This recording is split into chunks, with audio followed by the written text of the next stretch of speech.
এইভাবে ডিম রান্না করলে ডিমের স্বাদ কত গুণ যে বেড়ে যাবে কল্পনাও করতে পারবে না। আজকে তোমাদের সঙ্গে ডিমের অসাধারণ স্বাদের একটা রেসিপি শেয়ার করব, যেটা একবার খাওয়ার পর একটা কথাই বলবে আগে কেন এইভাবে বানিয়ে খাইনি। আর এটা খেতে ভাত, রুটি, পরোটা, লুচি সবের সঙ্গে জাস্ট ফাটাফাটি।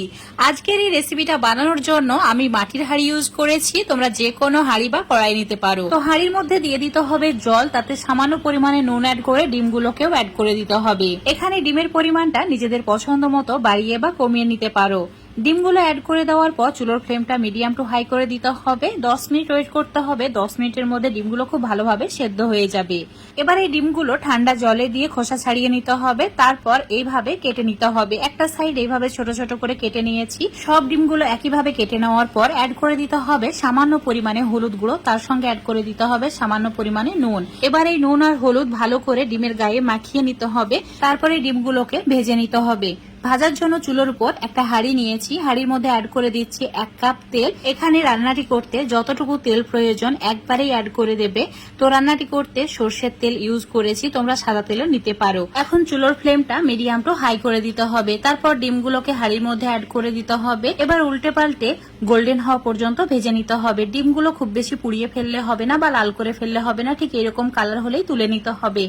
এই তেলের মধ্যে অ্যাড করে দিতে হবে একটি তেজপাতা ছোট ছোট টুকরো করে অ্যাড করেছি, তার সঙ্গে অ্যাড করেছি 4টি এলাচ আর 2 টুকরো দারচিনি, আর দিয়ে দিতে হবে ছোট চামচের 1 চামচ গোটা জিরে। এখন অ্যাড করে দিতে হবে 2টি মিডিয়াম সাইজের পেঁয়াজকে ছোট ছোট টুকরো করে কেটে নিয়ে, আর দিয়ে দিতে হবে 5টি রসুন। তো একদম ছোট সাইজের 5টি রসুন গোটাই অ্যাড করে দেবে। এবার চুলোর ফ্লেম হাই করে দিতে হবে। পেঁয়াজের কালার গোল্ডেন হওয়া পর্যন্ত ভেজে নিতে হবে। যখন এইরকম কালার চলে আসবে অ্যাড করে দিতে হবে 1 চামচ আদা রসুন বাটা, আর এরই সঙ্গে দিয়ে দিতে হবে 8-10টি গোটা গোলমরিচ।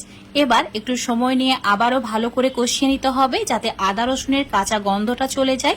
তারপর অ্যাড করে দিতে হবে একটা বড় সাইজের টমেটোকে ছোট ছোট টুকরো করে কেটে নিয়ে, তারপর 2-3 মিনিট হাই ফ্লেমে আবারও একটু কষিয়ে নিতে হবে। টমেটো হালকা সফট হয়ে গেলেই অ্যাড করে দিতে হবে স্বাদ মতো নুন। তো নুনের পরিমাণটা স্বাদ বুঝে কম বেশি অ্যাড করতে হবে। আর দিয়ে দিতে হবে 1 চামচ হলুদ গুঁড়ো, 1 চামচ লঙ্কা গুঁড়ো, তার সঙ্গে 1/2 চামচ জিরে গুঁড়ো, 1/2 চামচ ধনে গুঁড়ো, আর দিয়ে দিতে হবে 1 চামচ কাশ্মীরি লঙ্কার গুঁড়ো।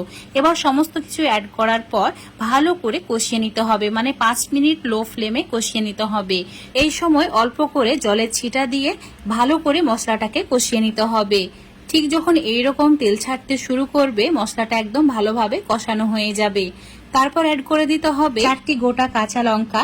এবার একটা বাটিতে 4 চামচ টক দই নিয়েছি, ভালো করে ফেটিয়ে নেওয়ার পর এটা এখন হাঁড়ির মধ্যে অ্যাড করে দিতে হবে। আর টক দই অ্যাড করার সময় অবশ্যই চুলোর ফ্লেমটা একদম কমিয়ে রাখবে, না হলে অফ করে দেবে। তারপর টক দইটা মেশাবে, না হলে টক দই কেটে যেতে পারে। এবার মিডিয়াম আছে 2 মিনিট মতো টক দই ভালো করে কষিয়ে নিয়েছি। কষানো হয়ে গেলেই চুলোর ফ্লেমটা একদম কমিয়ে দিতে হবে। তারপর মিক্সার জারে নিয়ে নিতে হবে 1 চামচ চারমগজ, তার সঙ্গে 7-8টি কাজু। এবার অল্প একটু জল দিয়ে পেস্ট করে নিতে হবে, আর এই পেস্টটা হাঁড়ির মধ্যে অ্যাড করে দিতে হবে। এই সময় চুলোর ফ্লেমটা বাড়িয়ে দেওয়ার পর ভালো করে 1 মিনিট কষিয়ে নিতে হবে। 1 মিনিটের মধ্যে খুব সুন্দরভাবে একদম গ্রেভিটা রেডি হয়ে যাবে।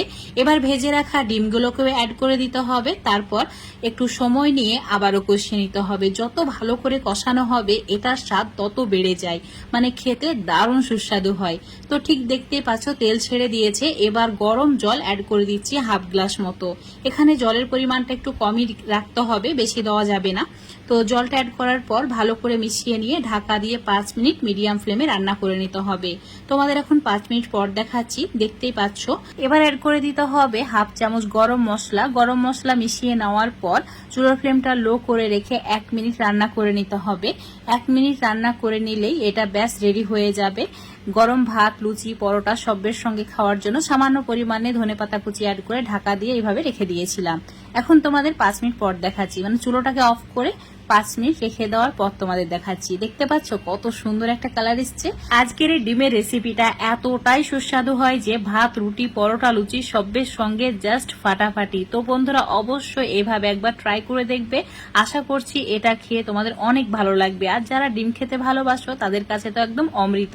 আজকের রেসিপিটা ফেসবুক পেজ থেকে দেখলে পেজটাকে ফলো করে নেবে, ইউটিউব থেকে দেখলে চ্যানেলটাকে সাবস্ক্রাইব করে রাখবে আর এরকম রেসিপিগুলো পাওয়ার জন্য। এটা যদি ভুল করে কাউকে খাওয়ানো হয় সারা জীবন তোমার প্রশংসা করতে বাধ্য হবে। তো বন্ধুরা অবশ্যই একবার ট্রাই করে দেখবে।